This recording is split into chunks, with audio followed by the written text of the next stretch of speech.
शिव को गुरु बनाने का मेन उद्देश्य सिर्फ इतना है कि हम लोग इस जो जंजाल में फंसे हुए हैं, खाली उससे उभरना है।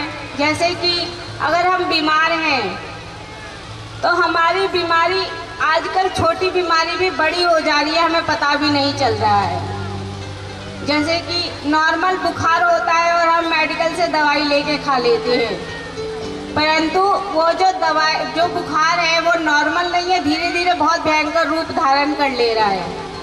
और ऐसी ऐसी बीमारियों के नाम आपके सामने आ जाएंगे जिसे आपने ज़िंदगी में कभी सुना भी ना हो। और जब एक पे एक कोई बीमारी का नाम हमारे सामने आता है तो हम डर जाते हैं। बस महादेव के चरणों में आने का मेन उद्देश्य है कि कितनी बड़ी बीमारी हो, चाहे कैंसर ही क्यों ना हो, अगर महादेव के चरणों में हम बैठे हैं तो हमें किसी भी बीमारी से डरने की कोई ज़रूरत नहीं, क्योंकि इस दुनिया से तो जाना ही है। पर जो हम रो रो के, यदि यहाँ पे कोई चर्चा या भजन करना चाहता हो तो मेरे पास नाम पहुँचा दीजिए, तो उसको उस महादेव के चरणों में आने का मेन उद्देश्य यही है कि हम जब रोते हो तो वो महादेव के चरणों में हमारा रोना जाए, कि उसे हम पे दया है, ना कि किसी संसारिक मानव के को कानों में जाए। क्योंकि आजकल जब हम अपना रोना किसी के सामने रोते हैं तो भले ही हमारे सामने तो वो कहे कि हमें दुख है, परंतु पीछे वो हमारी ही बुराई करता है। क्योंकि वो महादेव नहीं, वह संसारिक जीवन में ही रहने वाला इंसान है। इसीलिए महादेव को ही अगर हम अपना गुरु बनाते हैं तो हम कितना भी कष्ट में क्यों ना हो, हमें कभी दुख नहीं होगा और ना कभी हम इतने गिरेंगे कि कोई हमें उठाने आए। बस महादेव के चरणों में आने का मेन उद्देश्य यही है। क्योंकि मैं अपने बारे में ही बताती हूँ। आज जब मेरी शादी हुई थी, मैं शादी के समय हमारे घर में 1 रुपया नहीं था और हमारे माँ बाप सिर्फ महादेव के भरोसे ही मेरी शादी करने निकल गए। और देखिए सारा काम हो गया और किसी से हमें कुछ मांगना भी नहीं पड़ा। और देखिए मेरा जो ससुराल है वो जगतपुर है, जबकि महादेव जहाँ रहते हैं उसे भी जगत कहा जाता है, क्योंकि हमारे महादेव पूरे जगत के गुरु हैं। और मेरे ससुर का नाम विश्वनाथ है।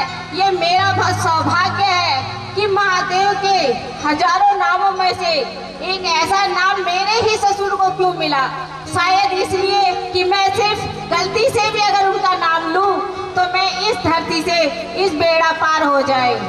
इसीलिए जो महादेव के चरणों में आता है उसको महादेव के कुछ न कुछ लक्षण अपने आसपास ही अनुभव होते हैं। जैसे कि महादेव जो कहते हैं कि महादेव नशेड़ी थे, अरे उन्होंने कोई भांग और गांजे का नशा नहीं किया था, उन्होंने हम भक्तों की जो बुराइयां थी उनको पीकर जो उनको नशा आया था, इसीलिए उन्हें नशेड़ी कहा जाता है।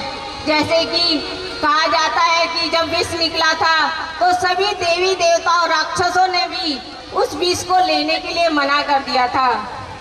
पर एक हमारे महादेव ही ऐसे गुरु हैं जिन्होंने विष को पीकर अपना नाम नीलकंठ करवा लिया था। तो हम ऐसे को ही क्यों ना अपना गुरु बनाएं जो हमारे सुख और दुख दोनों में हमारे साथ रहे, ना कि सिर्फ सुख में हमें याद रहे और दुख में हम भूल जाएं, या दुख में याद रहे सुख में भूल जाएं। गुरु का मेन उद्देश्य सिर्फ इतना ही है कि हम उन्हें सुख हो या दुख दोनों में याद करें, और जो उन्हें याद करेगा उसको महादेव भूल जाए यह हो ही नहीं सकता। और अगर हम उन्हें भगवान के रूप में याद करते हैं तो हमें इतने नियम कानून हैं हम पे कि हम एक भी पालन नहीं कर सकते। हमें उसमें नहीं चुगली कर सकते हैं, ना किसी के लिए गाली दे सकते हैं, ना कुछ। पर शिष्य बनकर हम जैसे हैं महादेव को उस रूप में हम स्वीकार कर सकते हैं। अगर हम गाली देने वाले इंसान हैं तो भी महादेव हमें स्वीकार करेगा, क्योंकि हम शिष्य हैं। और अगर हम बीमार हैं या हम अपंग हैं या लूट जैसे भी हैं, है हमें महादेव उस रूप में स्वीकार करेगा। परंतु इंसान के अंदर ये स्वभाव है कि अगर हम में कोई भी छोटी से छोटी बुराई क्यों ना हो, वो इंसान हमें कभी नहीं अपनाएगा, परंतु वो महादेव हमें पूर्ण तरह अपना लेगा। चाहे हम किसी भी दशा में हो, चाहे हमें कोई भी रोग क्यों ना लगा हो, वह महादेव हमें अपने ही शरण में लेगा। बस किसी वाणी के साथ मैं अपनी चर्चा को विराम करती हूँ।